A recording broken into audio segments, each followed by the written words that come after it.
Morning. ये class 10th का history का सेकंड पार्ट है, the nationalism in Europe. Chapter का नाम है, आधा चैप्टर मैं पढ़ा चुका था।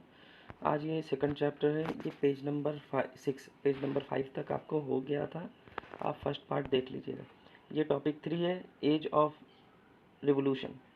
तो रिवोल्यूशन कैसे शुरुआत हुई यूरोप में, तो कब से कब तक रिवोल्यूशन चला था, ये आपको डेट दिया हुआ है। और ये दो आइडिया की वजह से ये रिवोल्यूशन चला था। पहला आइडिया था लिबरलिज्म का।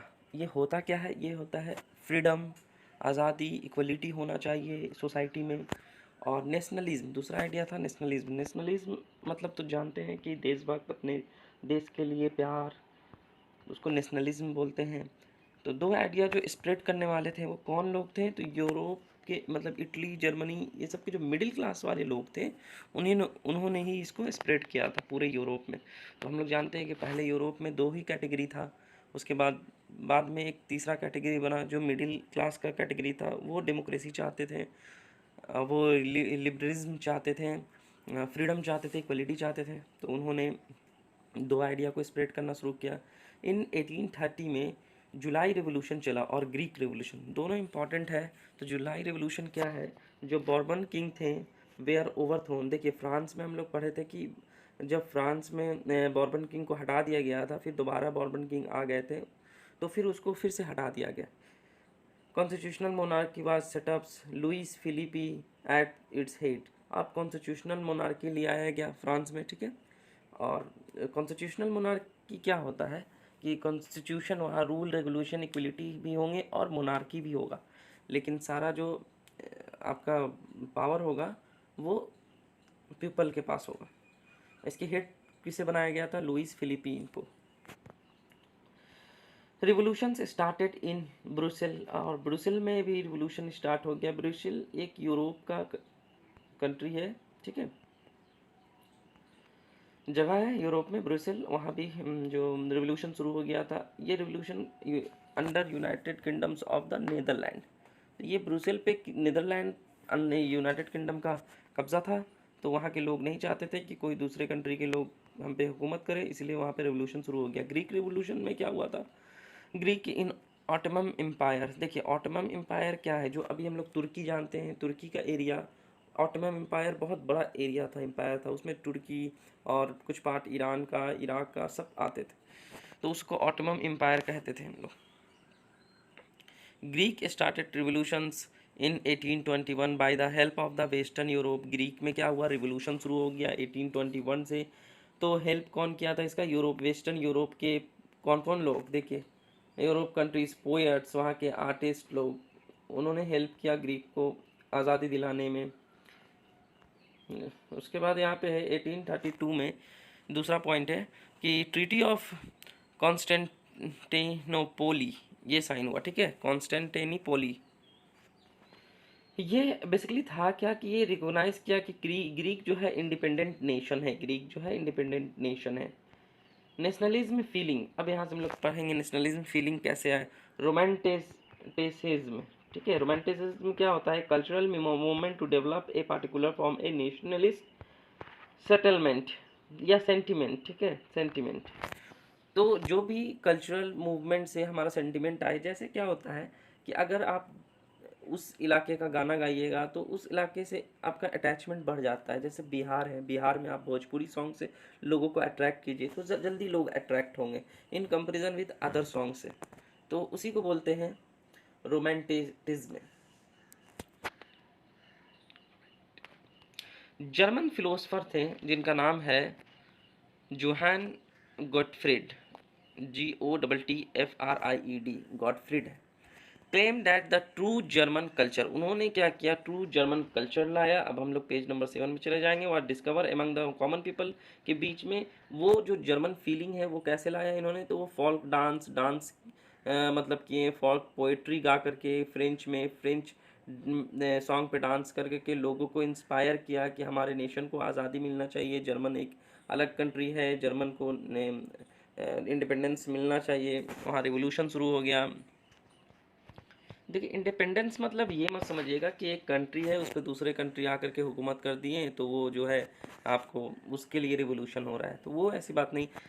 एक कंट्री उसमें जो मोनार्ची रूल है, जो राजे महाराजे का रूल है, उससे भी रिवोल्यूशन, उससे भी इंडिपेंडेंस चाहते थे, ठीक है। तो ये 18th सेंचुरी में क्या हुआ, इंड 18th सेंचुरी में जो वहाँ के ग्रेट पावर थे, जैसे रशिया, प्रूशिया, ऑस्ट्रिया, डिवाइड कर दिए पोलैंड को। रशिया रूल ऑन पोलैंड में, Russia remake Polish language on, divide कर दिए रशिया पोलैंड को। जैसे पोलैंड को डिवाइड नहीं किए, यहाँ पे आप समझिएगा बात को, जो पोलैंड था उसको रशिया अपने अंडर रूल में लेकर के चला आया, और रशिया ने क्या किया, वहाँ पे जो पोलिश लैंग्वेज था उसको हटा दिया और अपने लैंग्वेज को लागू कर दिया। वहाँ के स्कूल में सब रशियन पढ़ाना शुरू कर दिए, लैंग्वेज को इम्प्लीमेंट कर दिया कि वहाँ रशिया लैंग्वेज ऑफिस में बोला जाएगा। जिससे क्या हुआ, पोलैंड का जो अस्तित्व था वो धीरे धीरे ख़त्म होने लगा। लोगों को लगा कि मेरा पोलिश लैंग्वेज ख़त्म हो जाएंगे, हर जगह पे रशियन आ गए हैं, तो पोलैंड का इम्पोर्टेंस ख़त्म हो जा रहा था। तो इन 1831 में पोलैंड में रिवॉक इसकी वजह से हो गया, बहुत लोग नाराज़ हो गए, और रशिया को अल्टीमेटली क्या करना पड़ा, वहाँ पे आर्म के फोर्स से, मिलिट्री के फोर्स से उस रिबिलियन को, उस जो रिवोल्यूशन शुरू हो रहा था उसको दबा दिया गया। रशिया ने दबा दिया क्योंकि रशिया उस वक्त बहुत पावरफुल था, तो पोलैंड फिर कुछ नहीं कर पाया। दूसरा क्या हुआ कि hunger, hardships and popular revolt. इसका मतलब ये है कि 1830 years great economics hardships in Europe. 1830 में बहुत ज़्यादा इकोनॉमिक कंडीशन ख़राब हो गया था यूरोप का, जहाँ पे इनॉर्मस इंक्रीज ऑफ पॉपुलेशन बहुत ज़्यादा यूरोप में बढ़ गए थे। अब पॉपुलेशन कैसे बढ़ेंगे, इस पे देखिए क्या हुआ कि अनएम्प्लॉयमेंट बहुत ज़्यादा हो गया। अब जॉब के सिलसिले में सब कोई क्या किए, शहर की ओर बढ़े, तो यूरोप के मेजर सिटी में गांव से लोग आने लगे, और यहाँ पे पॉपुलेशन बढ़ गया। पॉपुलेशन बढ़ने से यहाँ का इकोनॉमिक, यहाँ पे जॉब नहीं मिल रहा है सबको, तो बहुत ज़्यादा गरीबी आने लगा, इकोनॉमिक कंडीशन ख़राब होने लगा। स्मॉल प्रोड्यूसर जो थे वो भी फेस कर रहे थे कुछ प्रॉब्लम। तो किस तरीके का प्रॉब्लम फेस कर रहे थे कि जो इंग्लैंड से जो चीप मटेरियल, जो मशीन से बना हुआ कपड़ा या मशीन से बना हुआ चीज़ आ जा रहा था, जो सस्ते दामों में पूरे यूरोप में बिक रहा था, जिसकी वजह से जो यूरोप के स्मॉल बिजनेसमैन लोग थे उनको बहुत ज़्यादा घाटा हो रहा था। इसकी वजह से 1848 में फूड जो shortage and widespread unemployment brought by the population of the Paris out of the road. तो यहाँ पे क्या हुआ कि 1848 में इतना ज़्यादा अनएम्प्लॉयमेंट फैल गया कि सब लोग जो थे वो रोड पे आ गए थे पेरिस में। और जब ऐसा सिचुएशन हुआ तो लुइस फिलिपी को हटा दिया गया, भगा दिया गया उसके पोस्ट से, जो हेड बना दिया गया था, कि वो कंट्रोल नहीं कर पा रहा है, अनएम्प्लॉयमेंट को ख़त्म नहीं कर पा रहे हैं, बहुत ज़्यादा गरीबी आ गया है यूरोप में, लोग बहुत ज़्यादा परेशान थे उस वक्त।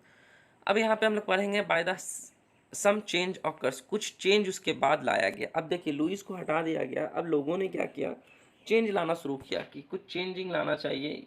तो पहला था राइट टू वोट, सबको अब वोट देने का अधिकार होना चाहिए। राइट टू वर्क, सबको काम भी मिलना चाहिए। तो 1845 में weavers started revolt against the contractor for the payment increment. Weaver जो होते हैं, जो कपड़ा बुनते हैं, जो कपड़ा बनाते हैं, उन्होंने क्या किया, अपने कॉन्ट्रैक्टर के खिलाफ रिवॉल्ट शुरू कर दिया। क्यों शुरू कर दिया, क्योंकि वहाँ कॉन्ट्रैक्टर जो थे वो बहुत कम पैसा देते थे, कम पैसा में कमाते थे, तो उनके खिलाफ जो है रिवॉल्ट शुरू हो गया, और वहाँ के कॉन्ट्रैक्टर जो है वो रिवॉल्ट छोड़ करके भाग गए। जिसके वजह से क्या हुआ, कुछ जो रिवोल्यूशन कर रहे थे वो मिडिल क्लास के लोग ही थे, जो रिवोल्यूशन कर रहे थे, रिवॉल्ट कर रहे थे।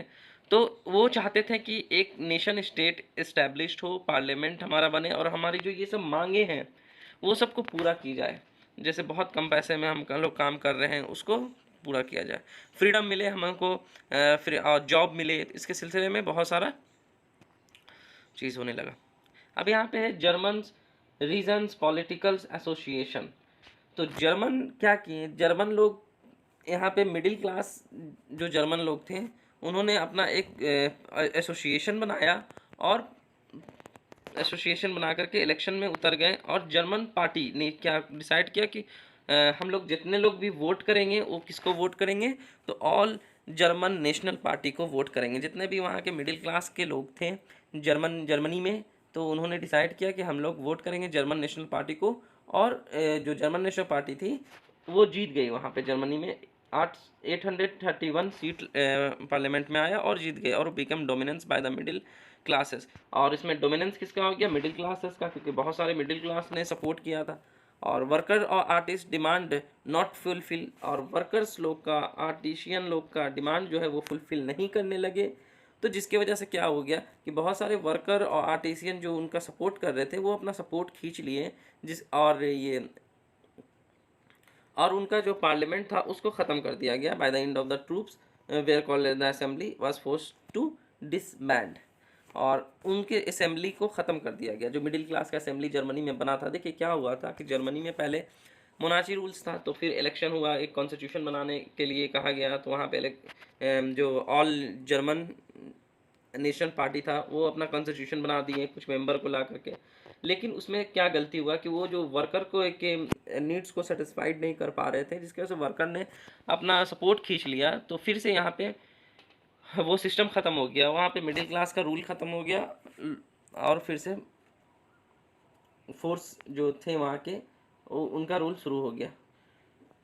चेंज वेयर मेड, चेंजेस क्या क्या आए इसके बाद। तो जो बंधुआ मजदूर थे, जो ज़बरदस्ती जिनको काम कराया जाता था, उनको हटाया गया, उनको ख़त्म किया गया कि जैसे आप किसी से ज़बरदस्ती काम नहीं कर सकते, करवा सकते हैं।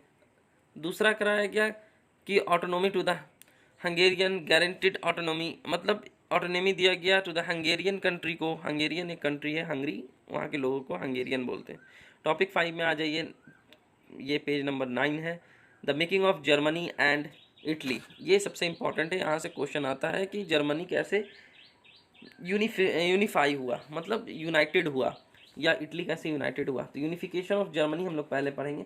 तो पहले middle class German who try to unite the different region of the German into a nation state government by the elected parliament in 1848। तो हम लोग पढ़ चुके हैं कि पहले मिडिल क्लास के लोग जो थे वो जर्मनी में इलेक्ट हुए पार्लियामेंट में, और 1848 में उनका डोमिनेंस आ गया था।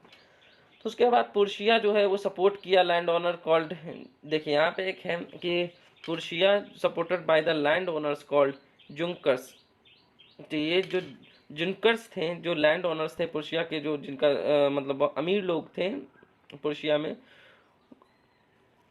वो अपने अंदर में लीडरशिप लाना चाहते थे कि जर्मनी में जो लीडरशिप होगा वो हम अपने अंदर में ले आएंगे, मूवमेंट करने लगे लीडरशिप को अपने अंदर लाने का। तो जो ऑटवन बिस्मार्क, इनका नाम याद रखिएगा, ये जो है यूनिफिकेशन ऑफ जर्मनी में इनका बहुत बड़ा हाथ रहा है। ये चीफ मिनिस्टर थे of Prussia was the architecture in the process of nation building. ये चीफ मिनिस्टर थे पुर्शिया के, और इन्होंने ही पूरा जर्मनी को यूनाइट किया था। पुर्शिया इमर्ज्ड विक्टोरियस आफ्टर फाइटिंग 3 वार, और पुर्शिया ने क्या किया, 3 वार लड़ा विक्ट्री पाने के लिए, जर्मनी को एकजुट लाने के लिए। तो वो 7 साल तक वो वार चला था। किसके किसके बीच चला था, तो ऑस्ट्रिया के, Denmark and France, and the process of unification of Germany was completed. 7 साल तक युद्ध चला, उसके बाद जर्मनी जो है वो कंप्लीट हुआ। 18 जनवरी 1871 में जर्मनी का जो एम्पायर थे हेड बाय द, उसको एम्पायर बनाया गया, तो उसका नाम क्या था, कैसर विलियम वन को जर्मनी का एम्पायर हेड बनाया गया।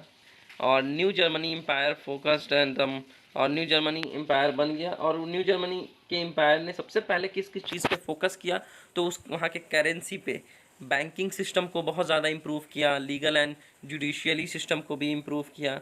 अब यूनिफिकेशन ऑफ इटली, इटली का यूनिफिकेशन कैसा हुआ, तो 19th सेंचुरी में इटली जो है 7 स्टेट में डिवाइड था, और एक स्टेट पे सरदेनिया प्यूडोमोंट, ठीक है, प्यूडमोंट जो है वहाँ पे हुकूमत करते थे, रूल करते थे इटालियन। ये प्रिंसली हाउस से आते थे, मतलब राजा महाराजा का एक स्टेट पे रूल था, बाकी 7 स्टेट पे अलग अलग लोगों का रूल था। तो नॉर्थ में किसका रूल था, ऑस्ट्रियन का रूल था, और सेंट्रल में किसका रूल था, पीपल लोग रूल करते थे। साउदर्न में किसका रूल था, तो बॉर्बन किंग ऑफ स्पेन का रूल था।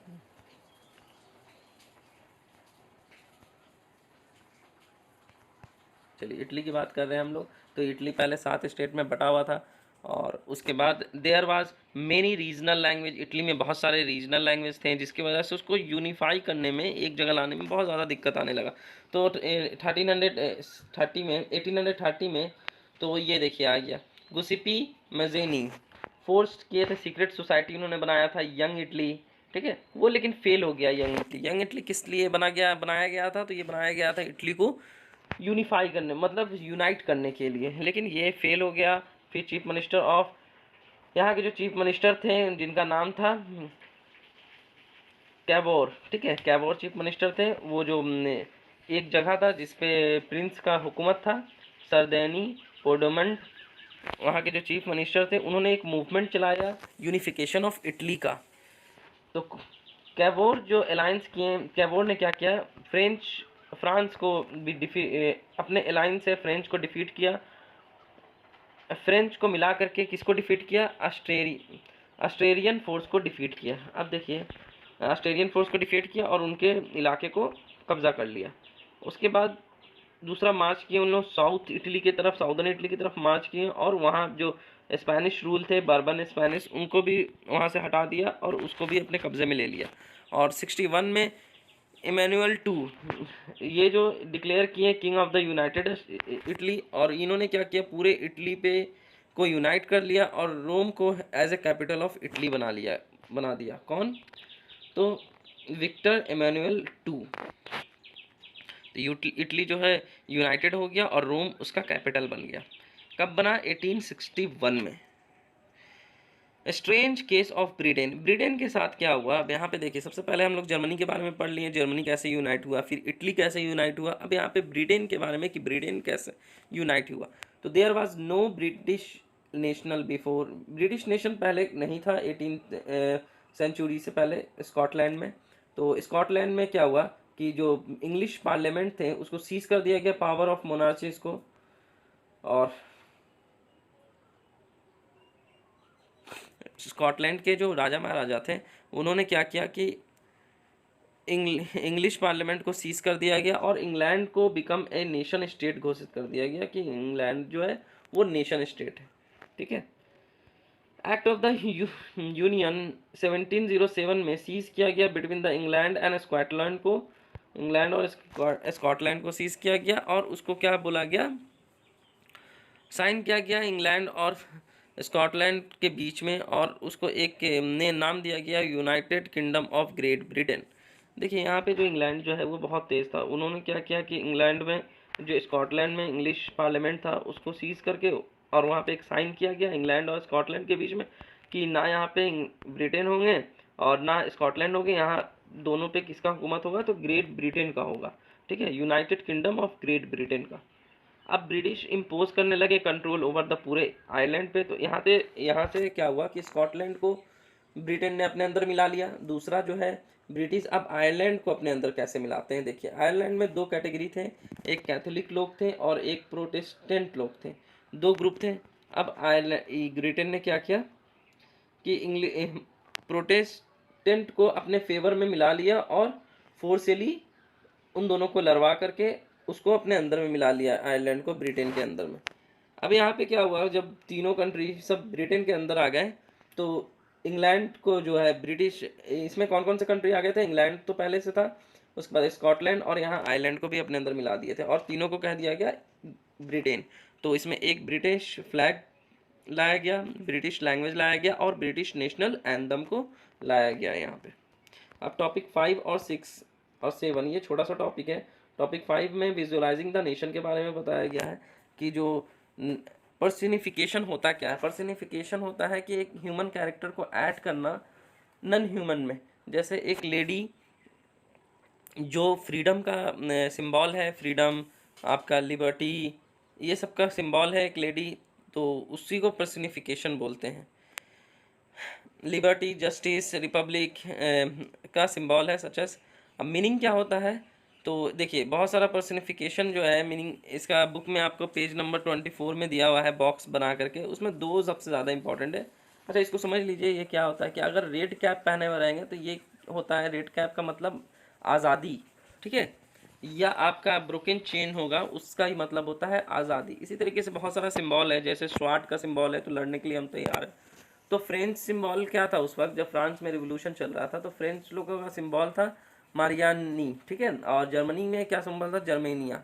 तो ये हमेशा जो है सिंबल ऐसा लेडीज़ के नाम पे रखा जाता था या लेडी का ही कैरेक्टर दिया जाता था, क्योंकि लेडी को एज ए फीमेल एलोगोरी माना जाता था। फीमेल एलोगोरी क्या है कि ये साइन होता था, सिंबल होता था लिबर्टी, जस्टिस और रिपब्लिक का। आप देखिएगा ऐसे भी कि जो हम लोग का कानून, लॉ का सिंबल होता है कि एक लेडी है वो तराजू लेकर के है, तो उसमें लेडी को ही दिखाया गया है। टॉपिक 6 है नेशनलिज्म एंड इम्पेरियलिज्म। तो नेशनलिज्म तो हम लोग जान रहे हैं कि क्या है, ये देशभक्त होता है नेशनलिज्म, ये ठीक है। तो एक सीरियस सोर्स क्या हुआ था नेशनलिज्म का? नेशनलिज्म नेशनलिज्म जो पूरे यूरोप में फैला, तो एक जगह था बाल्कन्स, ठीक है। तो ये जो बाल्कन्स जो थे वो रोमानिया, बुल्गारिया, ग्रीस, जो भी हम लोग जानते हैं, ये पूरे रीजन को बाल्कन्स कहा जाता था। ये large part of Balkans was under the control of Ottoman empires. और ये जैसे बाल्कन्स है, इसमें बहुत सारे कंट्री थे, और ये पूरा रूल जो है ये कौन करता था? ऑटोमन एम्पायर इस पे पूरे रूल करते थे। तो यहाँ पे उन सबको अलग होना था। यहाँ पे उनको क्या चाहिए था? नेशनलिज्म चाहिए था, कि अपने देश के प्रति सबको प्यार आने लगा। वो लोग सोचने लगे कि हम इसके ऑटोमन एम्पायर के कंट्रोल से बाहर चले जाए। तो बाल्कन स्टेट में क्या हुआ? जेलेसी पैदा हो गया हर स्टेट के मतलब एक दूसरे के खिलाफ, कि वो स्टेट जो है वो ज़्यादा आगे बढ़ रहा है, उसका कंट्रोल ज़्यादा है, जिसकी वजह से सब एक दूसरे में लड़ने लगे, डिक्लेयर करने लगे अपने आप को इंडिपेंडेंस घोषित करने इंडिपेंडेंट घोषित करने लगे कि हम वहाँ से अलग हो जाएंगे। जब ऐसा होने लगा तो जो बहुत पावरफुल जो कंट्री थे, जैसे Germany, Russia, England, Austro Hungary, ये लोग क्या किए? ये लोग देखें कि अब बाल्कन्स जो है वो टूट रहा है, तो क्यों ना हम इस पर अटैक करके इस पर कब्जा कर लें। तो ये लोग क्या किए? सब ये ऑटोमन एम्पायर से अलग होने लगा था बाल्कन, तो ये लोग चाहने लगे कि हम लोग कब्जा करके अपने अंदर मिला लें। तो ये लोग क्या किए? सब पे बाल्कन्स पे अटैक करने लगे। तो इम्पेरियलिज्म का मतलब क्या होता है यहाँ पे? एक्सटेंडिंग पावर, अपने पावर को बढ़ाना। किस चीज़ की वजह से? तो मिलिट्री से यूज़ ऑफ मिलिट्री का पावर, मिलिट्री या फोर्स की मदद से अपने पावर को बढ़ाना या अपने एरिया को बढ़ाना, उसी को बोलते हैं इम्पेरियलिज्म। तो यहाँ पे जर्मनी हो गया, रसिया हो गया, वो अपने एरिया को और पावर को बढ़ाने लगे मिलिट्री की मदद से, lead by the first world war. तो यही कारण बना फर्स्ट वर्ल्ड वॉर होने का, ठीक है। लोग अपना पावर दिखाने लगे थे वहाँ पे। Many countries they are colonised by the European power. तो बहुत सारे जो कंट्रीज थे तो वो यूरोपियन पावर में कॉलोनाइज थे। People start opposing. तो इम्पीरियलिज्म का जो है सब अपोज करने लगे कि आप मिलिट्री की मदद से किसी को दबा नहीं सकते या किसी को अपने अंदर मिला नहीं सकते। तो एंटी इम्पीरियल मूवमेंट स्टार्ट हो गया। नेशनलिज्म का आइडिया सारे जगह पे फैल गया, और इसी इसी यही बेस बना आपका फर्स्ट वर्ल्ड वार का। तो ऑल वांटेड नेशनल स्टेट, तो सब लोग क्या करने लगे? नेशन स्टेट यहाँ पे का डिमांड करने लगे। तो ये चैप्टर आपका कंप्लीट हो गया है। आपको अगर कोई प्रॉब्लम है तो आप ज़रूर